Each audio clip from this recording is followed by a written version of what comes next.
Welcome back to House of Horns. We are, we're back, Gilbert. Do you feel like you've been, you just came out of the womb, like Harbaugh said the other day, like you're looking at the bright lights? Does it feel like that as we start Uh, training camp here? Maybe during day one of my training camp tour, but by day three, I already look pretty drained, sun tired. I just noticed this red spot on my chest here that I did not put Oh, sunscreen wow. right. Yeah. So yeah, that's what happens when you try to go one button down here. So I should have top button here for training camp, but it's been cool. I went to the Chargers on Wednesday, went to the Rams on Thursday, and then just came back from Raiders practice, which is Friday. Uh, we wanted to do a show after the Rams practice Thursday, me being there in person, but such a late practice. I've had a pretty wild 24 hours. The Rams, went from like 4 to 6. Got an interview at Puka Nacua. That was cool. That was around 7 p.m. Had to write my story. That was 9 p.m. I don't want to keep you guys up late. So we're doing it here on a Friday, and I hopefully get your weekend started just right. Yeah, and I mean, we got a lot to get into. I mean, there's been a lot that's happened so far already, Gilbert. We went on vacation for a couple weeks, but now we're back. We're ready to roll. We got 6 months of football ahead of us. But first things first, Gilbert. I wanted to say what we're gonna kind of get into in this episode. Well, we'll talk about the top storylines that we've already seen through the first week of training camp for the Rams, and then also, as you talked about, your takeaways from your time at Rams training camp on Thursday night. So I kind of want to get into that. But before we start off, I want to say make sure you go and check out Gilbert's story as he talked about. It's called Puka Nacua Emulating Cooper Cup to Elevate in Year Two. So make sure you go to si.com and check out his story. But Gilbert, I mean, there's a lot to get into. But before we do that, I just want to get a an engagement question. I'll start off with this. Two players. One player from each side of the ball, the offense and the defense, that you're looking forward to watching during training camp. And you were there on Thursday as we talked about. So was there a player on offense and a player on defense who kind of stood out to you from your time on Thursday night there? You know what? I know you're gonna ask me about Puka Nacua. Obviously, I want to see what Puka does in year two, and I wrote about it. But watching Puka Nacua closely, I liked what Darius Williams brought. But we're gonna get into the injury. But Yes. he was so competitive to go up against Puka. Like you could just tell the play to elevate and get better. So maybe that's not a good one because he got hurt. But that was actually like the last play before the end of Thursday's practice. So he had a nice, he lost a lot of battles to Puka, but that's Puka Nakua. So going back and forth, that was cool. But I guess I'll give you one that's a player who's not hurt. When I realized, oh, there goes Darius Williams. Oh, there goes Cam Curl. Where's Tre'Davious White? Is he healthy? Is he on the field? And Tre'Davious White was healthy and on the field the day that I was there Thursday. So they are very banged up right now at cornerback. So you need Tre'Davious White to be healthy and stay available. So just seeing this new look Ram secondary against the trio of Cup, Puka, and Robinson, like that was pretty fun to see. So I have my doubts and concerns about the secondary, but the Rams at least brought in different veterans, different players to give new looks to the receivers. So that's all been fascinating there. Then offensively, then I'll just go with Robinson. Uh, it's just I keep forgetting that he's their third wide receiver because he's not a Yep. big name. And then when you watch a Rams practice, he's going to be such a big part of the offense. A very valuable number three wide receiver who's even being used as an X receiver, being used on the outside. They're making plays for him. Stafford has chemistry with him. So, to see Robinson, elevate his game and find the home here with the Rams, who he was such a nice surprise for them last year, to continue doing that into this year. He's definitely strong and having a strong start to camp. Yeah, and he's somebody that I kind of wanted to, I was gonna mention.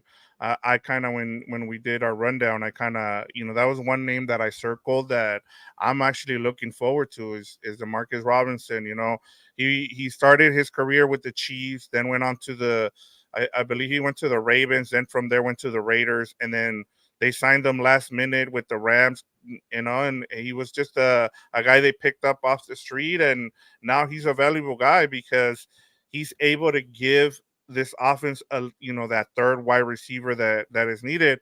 And that kind of it kind of goes into what Willie Bowen is asking here, and he wants to know who will be the starting tight end, Kobe Parkinson or Davis Allen. I think until we know who the starting tight end is, I think Demarcus Robinson's role is going to be huge in this offense, because Tyler Higbee is probably not going to be seen till maybe November, December at the earliest. Gilbert. Yeah, he was out there on the field supporting his teammates. Tyler Higbee, massive dude. When you see him up close, but yeah, it's tough. Like what you said, Victor, to kind of figure out. It's also like Parkinson does something different that Davis Allen does. I think Davis Allen is more of a pass catcher, first tight end, and Parkinson could do a little bit of everything, more of a blocking tight end, inline tight end. So when you have the 11 personnel and you have Kyron Williams that you feature so heavily, like maybe having a starting tight end that could be a full-time starter is not the way to look at Sean McVay offense. Just guys who could do a little bit of everything. And I guess that's Tyler Higbee. But until he comes back, I think expect a rotation like you mentioned, Victor. Yeah, and then as you talked about on defense and Darius Williams, and we'll get into his injuries when I have news and notes. But in terms of defense, for me, it's Kobe Turner, and I'll go back. I clipped a little video here, Gilbert, that I kind of want to share, and I think what Eric Williams had to say when he was on with us a couple of weeks ago.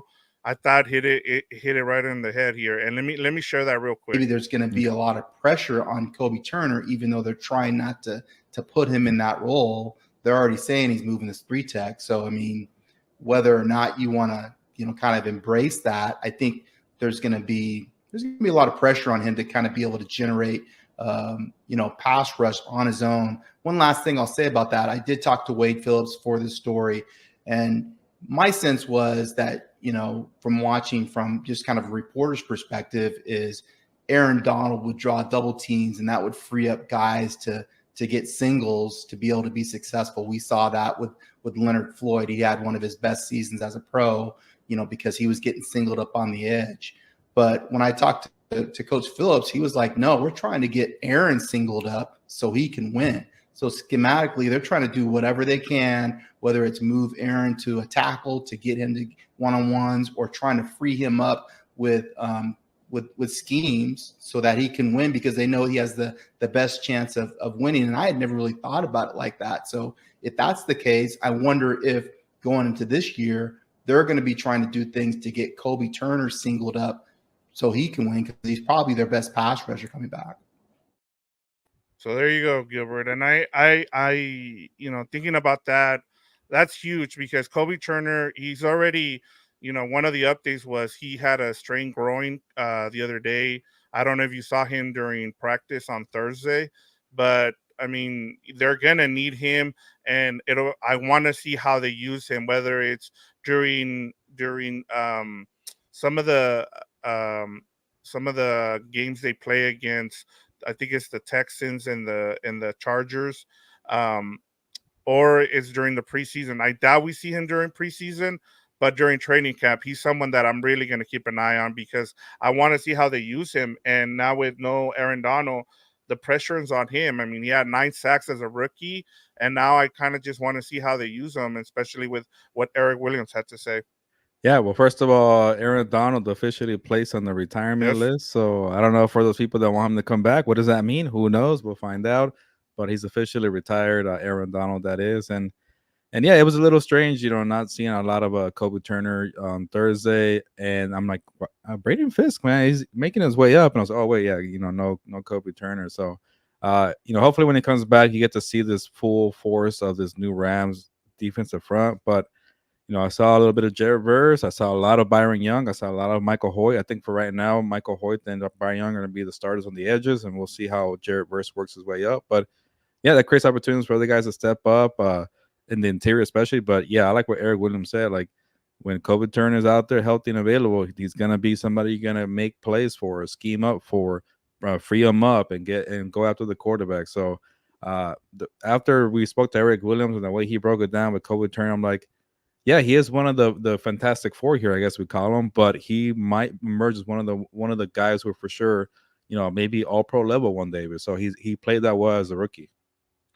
Yeah, and he's going to be huge for this defense because as we talked about, kind of shifting over to Rams news and notes. We just kind of going over all the stuff that's happened in the last couple of days, and there's been a lot. I mean, between Kobe Turner, he's nursing a growing strain, so he's just going through walkthroughs. They're not going to place him on anything. It sounds like from what I was able to gather from reporters there. Also, Darion Kendrick tears his ACL during practice, so he's out for the season. And then you talked about Tre'Davious White has been a full participant, but it sounds like they're kind of going to take it easy. Is that what you were told as well?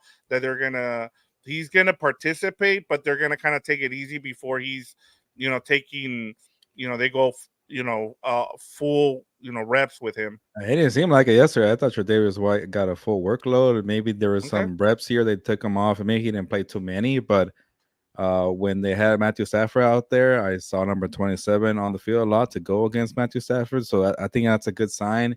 Yeah, he had some bad plays there, which it's kind of expected against Cooper Cup and Puka Nacua. But for the most part, it seems like he's on track and he's trending to being available.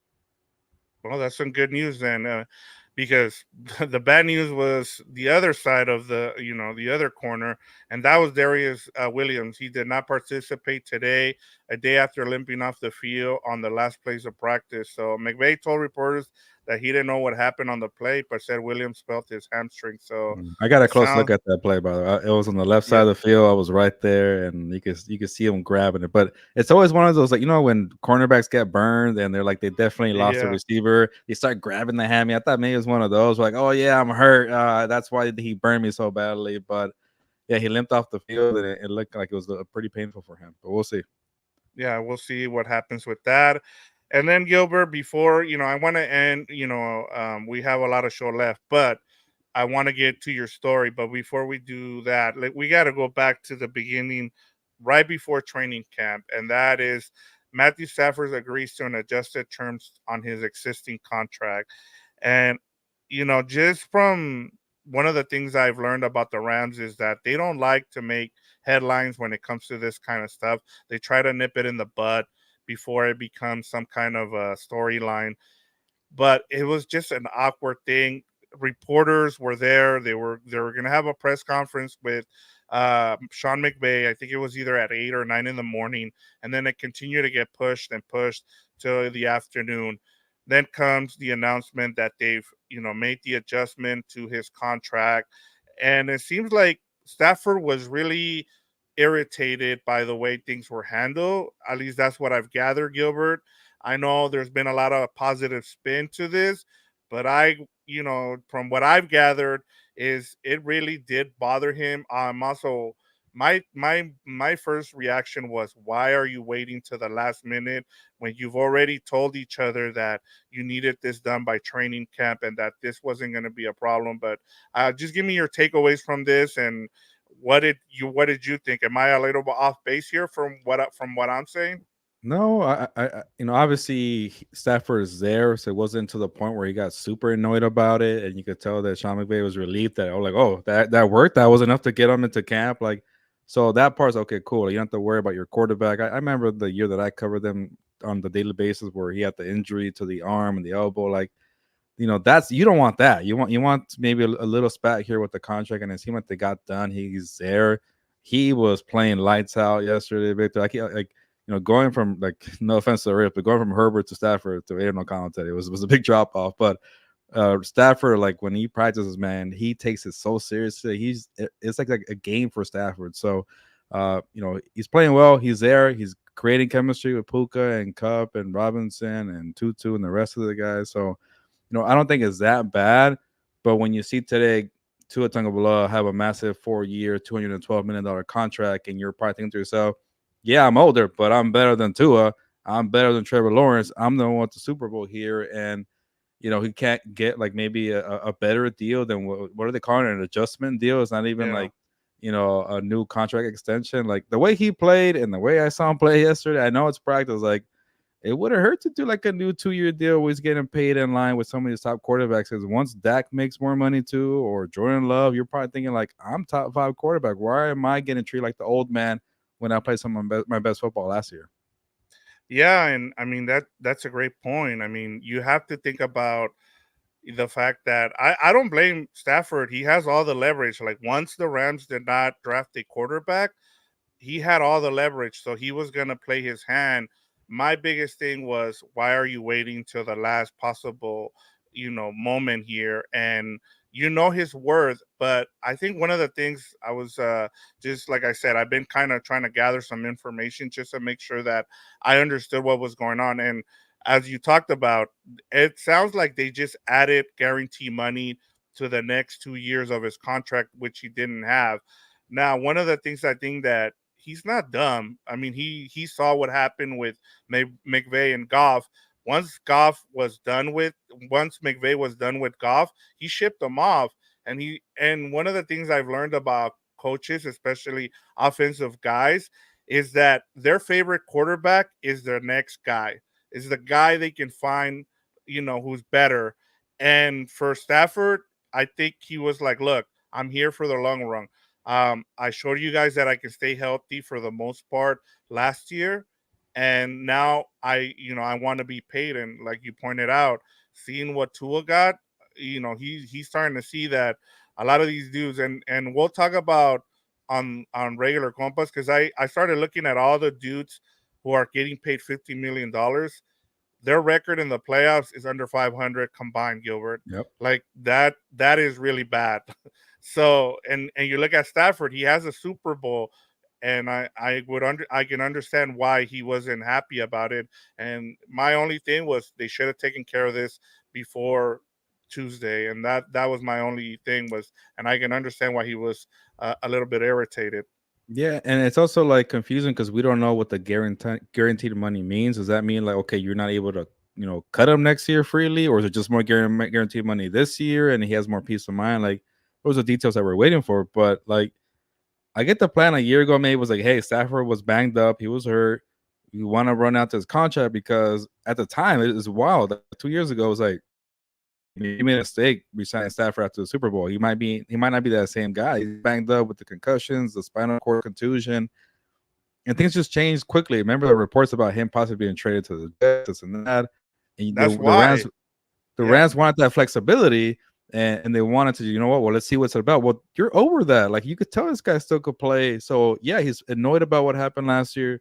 Maybe treat him a little better. I guess, maybe Stafford was like, it feels like, what? I had to, just kind of eat my words or whatever, or just, take a lot of crap to make the deal and show up to training camp. But you're right, Victor, when you bring up numbers with all these kind of questionable quarterbacks getting paid, and that's the way the market is. The quarterbacks who need their second contract, they tend to get paid because it's hard to find a young above average quarterback, but he's not above average. He's been one of the top 5 quarterbacks in the NFL. You could say top 10 if you want, but who cares? You could tell when this guy's on, he's definitely on it. He's won a Super Bowl. But I get age matters, but even like Aaron Rodgers, when he got to this point, was getting some very lucrative 2 to 3 year contracts where he had a lot of control with player options and things like that. And Stafford's not getting any type of power like that. So it makes me wonder, what are the Rams trying to think long term? Like, do you want to draft a franchise quarterback that requires a top 10 pick? How would you get a top 10 pick where you're trying to win now?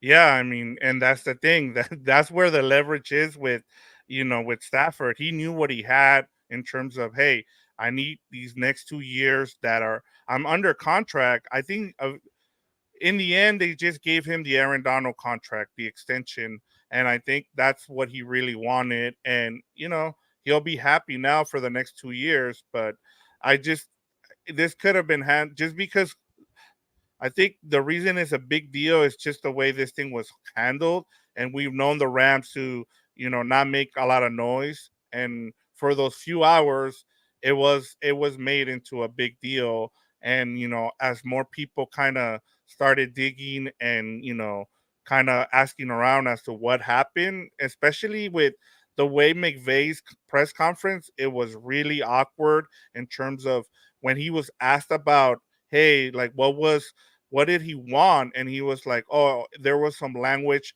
that we needed to get through. And that kind of told me, hey, it kind of made me think about what happened with golf.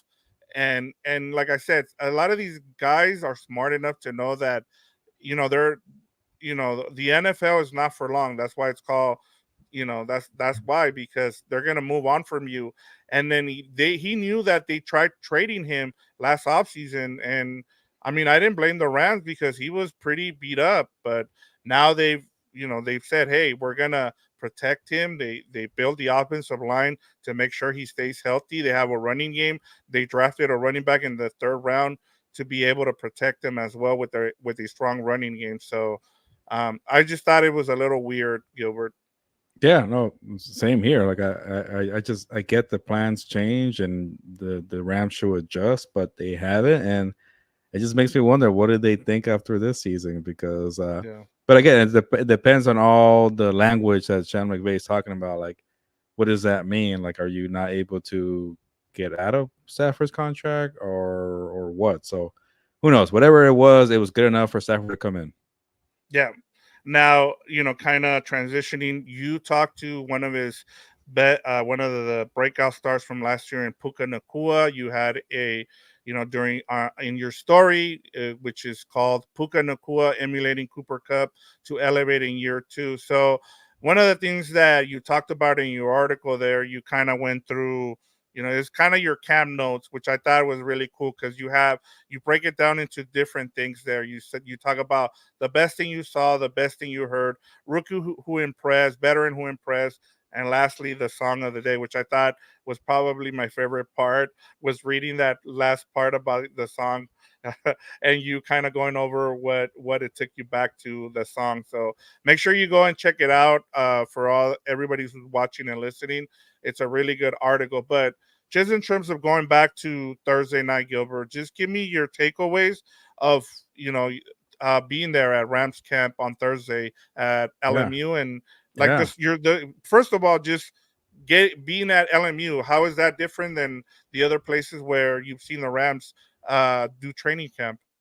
Well, I'll say this: it's smaller, but I think it's prettier. Like it's a nice little venue they created there. Like it's in the facility, well, the athletics facilities at LMU. I think it might be behind the softball field, the soccer fields, maybe even the baseball field, or maybe even right next to the arena because I saw the basketball statue. You probably know his name better than I do. The guy who passed away. Um, Oh, why is his? I oh, know Bo Kimbo. The other guy, the guy that actually passed away, is Hand Gathers. There we go. yeah, there you go. So you saw a statue. You walk in, tell him you see a statue. I'm pretty sure it's him, and Yes. you make a quick right, and then you see the field there, and maybe it's a soccer field that turned into a football field. So, it's a very nice place to look at, and the weather is awesome. Nice breeze coming through. Also, getting into the venue is much easier than UC Irvine. So a lot of pros for LMU. The only thing is a little small, not as big for bleachers and stands for the fans. So I remember at UC Irvine, you could walk all the way around, and it was all filled with stands there. You only get Yeah. like one side for Rams fans, and then the other side is pretty small, but it's more like friends and family of the team. So that kind of sucks for Rams fans, but it's a great place to be at. They only have one football field, Vic, which I thought was very weird. I'm like, usually you have two, and I'm like, is there a second one? They're like, yeah, but it's kind of in the back. And it's mostly for special teams, so they're working off of one field. So I don't know how they're gonna keep doing this next year with such a limited access for fields. Maybe they create another field. Who knows? But I like it. It was good enough for me. I was right there and right in front of the action. I got to see Darius Williams pull his hammy, but being close up was pretty cool. So, you know, I think it's better than UC Irvine. But in terms of the fan aspect, it kind of sucks there. I get that. But if you get out there, get an opportunity, definitely take advantage of it. It was a cool place to be at. Um, and yeah, and then just seeing the fans go nuts for Puka Nacua, he is definitely the fan favorite for the Rams. This training camp, louder cheers in Stafford, louder cheers in Cooper Cup. Puka Nacua, people want to take a picture with him, get his autograph, and I talked to Puka Nacua about it. It's like, yeah, man, like last year at UC Irvine, I got some cheers, but nothing to this point here because he was just making a name for himself. Everybody knows about Puka Nacua. So the conversation kind of shifted from that. Like, hey, how's that been adjusting to all the fame, the attention? And it's kind of like the simple question, like, how do you top your rookie year? How do you top a year where you set the record for most receiving yards, receptions for a rookie, and then you just dropped 181 yards in a playoff game against the Detroit Lions? Like, how do you get better? And Victor, just watching from that one practice, he's gonna get better. Like Oh he's yeah. so freaking good out there. The way they move him all over the field is awesome to see. And then just talking to him, and it's so easy to see that he get better because he was blocking so much last year, and he's like, it'll be cool if I get a little more opportunities to show off my route tree and kind of, be better with my route running. So maybe he gets more opportunities to expand that. You don't know what type of level that he gets. And then, I thought Puka Nacua was going to give me a boring answer when I asked him, hey, how do you top your rookie year? He's like, yeah, I want to be consistent. And he's like, well, I want to do what Cooper Kupp did in 2021. I'm like, yeah, when you see Stafford and Yeah. Kupp and you know what they did in 21, where he was a triple crown winner, offensive player of the year, and a Super Bowl champion all in 1 year, you want to do that. That guy's telling you, and oh, you signed up for his offseason program. You can't go out to the parties or UFC events or a basketball game because you're training with Cooper Kupp, who doesn't take any days off. Yeah, you're gonna get better. So just seeing how seriously he took it to be part of Cooper Kupp's offseason program, to be invited to Cooper Kupp's offseason program. Uh, you know, I can't wait to see what Puka Nacua does in year two. A lot of times rookies kind of they start well and they fall off in year two, but so far he's off to a fast start for year two. Yeah, and I mean, just the way he is, I mean, he just seems humble. Like I saw the interview that Fernando did with him. Make sure you check that out because I thought that was another really good showing of Puka Nakua and what a him going down to Compton to work with the camp for what is the linebacker's name again? I don't want to Uh, mess up his Dayon Henley. Dion Henley, yeah, from the Chargers, and I mean he taking his time. Outside of that, like you said, I mean he was at the we saw him at Radio Row, but outside of that, all I've heard all off season is that he's been like a tick with Cooper Cup. Cooper Cup is starting to get tired of it. He's like I look back and he's like my shadow. He's right behind me this whole time, and so, but he's putting in the work, man, and that's what you want to see. And I thought that's been the thing that has been really impressive. You see other guys, they get all the hype and they take it for granted, but as we know, like the NFL is different, man. If you don't try to improve, it's gonna swallow you up, and you're not gonna be as good as you thought you were. Yeah, and going off of that, like I like what he said about facing Darius Williams with Davis White. He's like, these guys weren't around last year, and they've been watching my tape here. So to see veterans who want to stop him, that makes him better as a wide receiver at the end of the day as well. So the competition level that he's getting now at practices, you know, that's going to help everybody on the Rams. Yeah, let me ask you about this. Talking about you were talking about Puka Nakua, but Cooper Cup, it seems like what was your perspective on him? Is he back to what we saw a couple years now?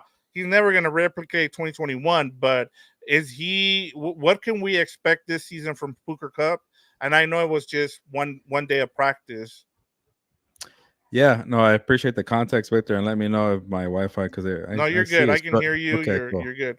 Yeah. I see it's struggling here. I went 20 Yeah. something minutes, but uh Cooper Kupp was making plays, and he's gonna still be heavily featured in this offense. I know that a lot of people, maybe I'm guilty of it, is saying, he looked a little old last year. He wasn't making a lot of plays, but he also dealt with injuries too. So to see these three wide receiver formations for Cup, Puka, and Robinson on Thursday or yesterday, it told me like they're gonna be those three guys are gonna be very important. Like honestly, they don't have a lot of depth behind them. I don't know what's gonna happen with Tutu. Maybe Tutu's gonna play special teams being a returner there, but if those three guys are healthy, they're pretty much set. But that tells me that Cooper Kupp is still a very important player.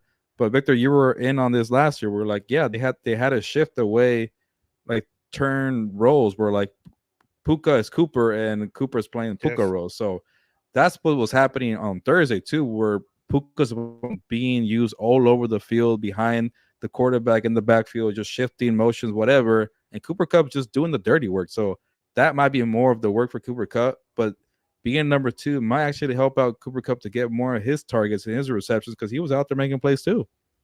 Yeah, and to me, that's even. I mean, look, this offense. If this offense is going to work, we talked about this last year. Is the receivers have to be selfless, right? Like, and as you talked about with Puka, he wants to, run. He wants to show off that he has a good route running tree. And with Cooper is like, look, I've achieved everything that I wanted in this game, and I see this kid who's hungry.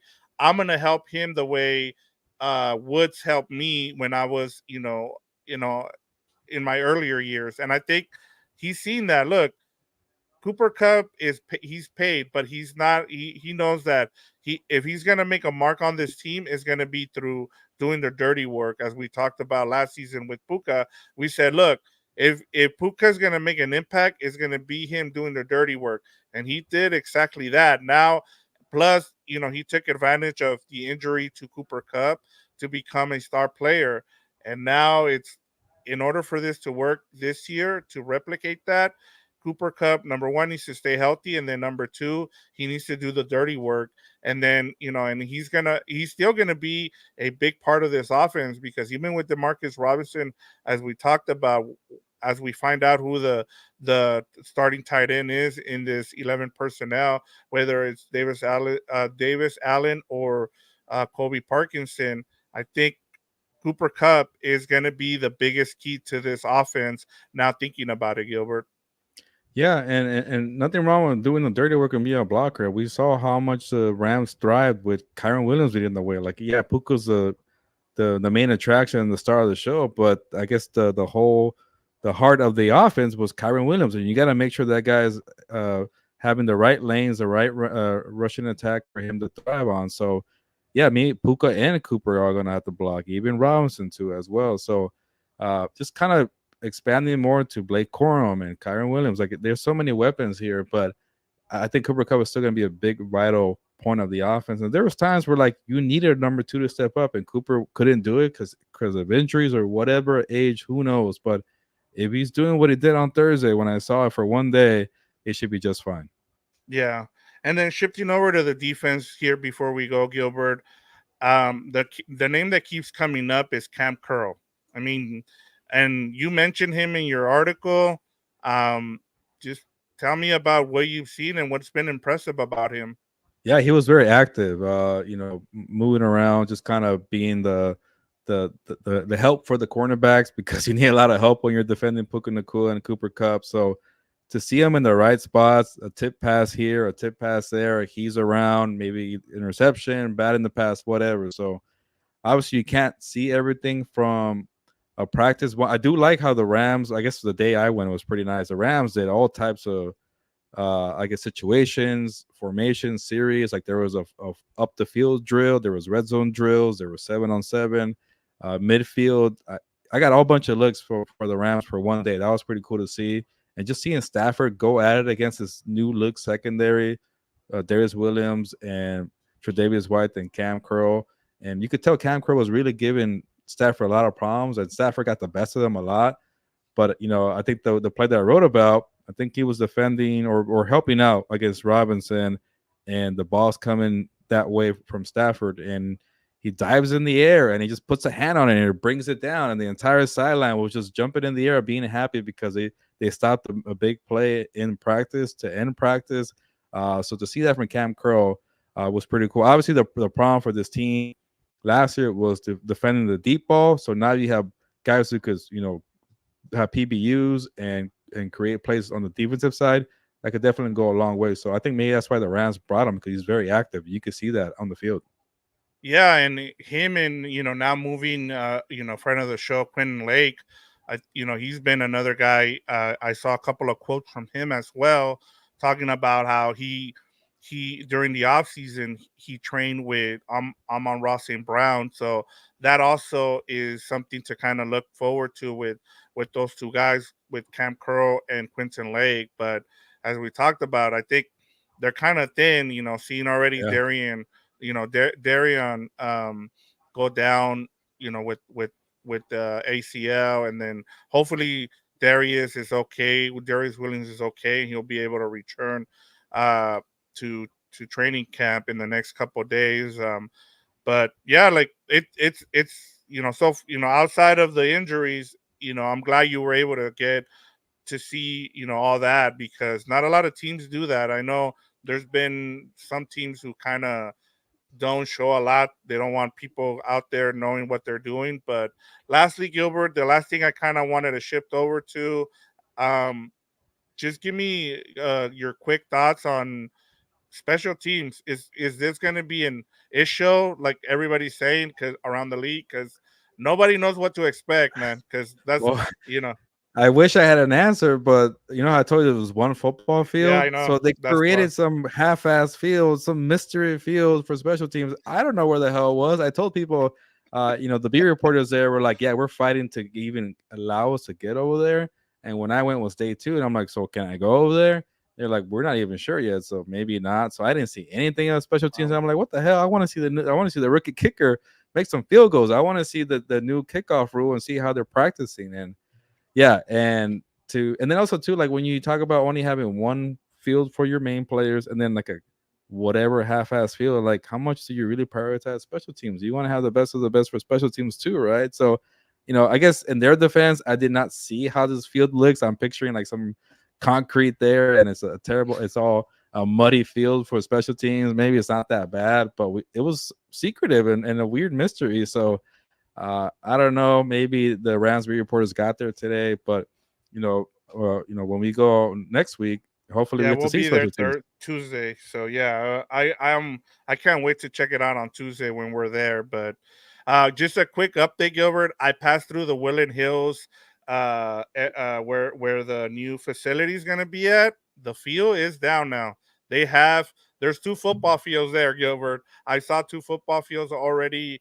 There's grass and everything. So I was able to get a little peek just as I was driving through. I wish I would have taken a picture, but yeah, it's progressing really well. So it looks like it should be ready by the time the season starts. Because, like I said, I already saw grass in that area and I saw they even have. I don't know if you've seen. I don't know how to describe this, but you know how in high school, or even they have like those kind of like those ladders where they go up. They look like I need to take a picture of it, but they had a bunch of them. That's what kind of drew me in. I was like, wait, is the football field ready? And then I looked and it was ready. So they have two football fields ready in Woodland Hills. So That's good to um, hear because when I was yeah, asking people on Thursday, nobody had a direct answer of like, yeah, they'll be there, maybe not. We can't tell. yeah, So they yeah. better be there because they left TO already. Yeah, so I'll try to stop by there. It's open. Like there's a there it's because of the construction. You have people going in and out. Like if you pass through, you can. It's open. I mean, they have a tarp around the area, but through that little hole where people go in and out, like the construction trucks, you can actually see it. That's what kind of, because I looked up and there were these like I said, they look like ladders or whatever. And then all of a sudden, I looked down and I saw the two fields, and I was like, "Well, at least the field is ready now." So, if I'm around there in the next couple of days, I'll try to take a picture so that All way right. people can see that. Yeah, They have 6 weeks to finish it, or maybe five yeah, weeks. Who knows? yeah. But I just wanted to get through some of these. Don Coleon. This is good afternoon, guys. What's up, Don? Godfather. And then we got our guy Mike Armenta. Hey, compas, hope all is well with you guys. We also had our compa Jorge. He's like, boo, talking about the Chargers.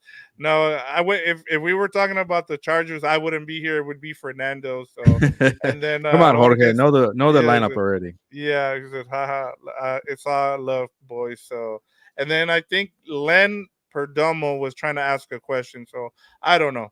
Or Well, maybe a if you had question mark Len, to Jorge, maybe. yeah, yeah, exactly. He's like, what are you doing here? But yeah. So as we talked about, Gilbert, we'll be at training camp on Tuesday night. So I can't wait to go and check it out myself. That'll be fun. And then also before we go, Gilbert, I just want to make sure people go and check out your story.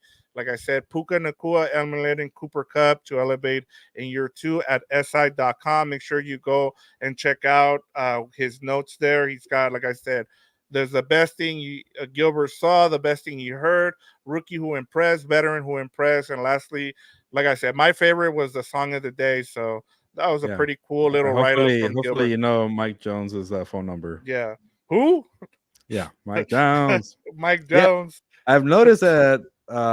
So it was weird. The first Chargers stop, no music. Harbaugh doesn't play music. Second Yeah. stop for the Rams, they really love the 2000s hip hop, which I have Yeah. no problem with. I loved it. And then Yeah. today with the Raiders, it was 1990s hip hop. So we're Yeah, going back. I heard the Raiders play a lot of 90s hip hop, Yeah, so so I guess Saints when I go tomorrow will be 80s hip hop. We'll see. probably I don't know, maybe some southern rap, maybe some Yeah, Outcast, some we'll see. You let that'd be me cool know. too. I yeah, but that'll be kind of Now we got cool. Delberg one There we comment go. All before we things leave. Rams. Let's go. You're right, Deborah. We're back. We're happy to be back. We'll have some content for you guys. Like I said, we're going to be at training camp on Tuesday. I'll try to get some videos up, and that way people can see what Yeah, the then Rams are doing. next week we could probably get a regular schedule, like Yep. Wednesday pod. Yeah. Okay, Yeah. cool. So we'll be back to normal hopefully now. I know Gilbert's he's doing his training camp tour. But depending on his schedule, we should be back on Wednesdays Yes. live. So make sure you stay tuned. I know that the last thing that we haven't talked about, Gilbert, was that Twitter now is charging for us to go live. So we'll fix that and then we'll go from there. Yeah, so we got to figure that out. I know the schedule change and being on Friday, and then also being gone for like 5 weeks. Like, oh, yeah, Yep. these guys showed up whenever they wanna show up, Yeah. whenever they feel like it. No Eh, schedule, no order. So if you're Yeah. watching this, or you found the video, you stumbled on it, we will definitely try our best. You never know, no Yeah. guarantees. Next Wednesday evening, we'll be on for House of Horns because Victor and I will be at practice on Tuesday. And so far, my Wednesday evening looks open, so we could do it. There we go. There we go. So there we go, Gilbert. We got it in. We talked about trying to make sure we got an episode in this week, and it's at the end of the week. We didn't. It's not a whole like Friday dump, as people say, but hopefully this, people watch this and have something for the weekend. So we really appreciate everybody who checks in. We got Michael says Rams best in the West. So there you go, Gilbert. So with that, Gilbert, go ahead and close us out. We're ramping up, man. We're ready to go. Training Yeah. camp's here, and we got about 6 weeks to go before the start of the season. So we got a lot of content to get to. Yeah. Thank you, everybody who joined us today.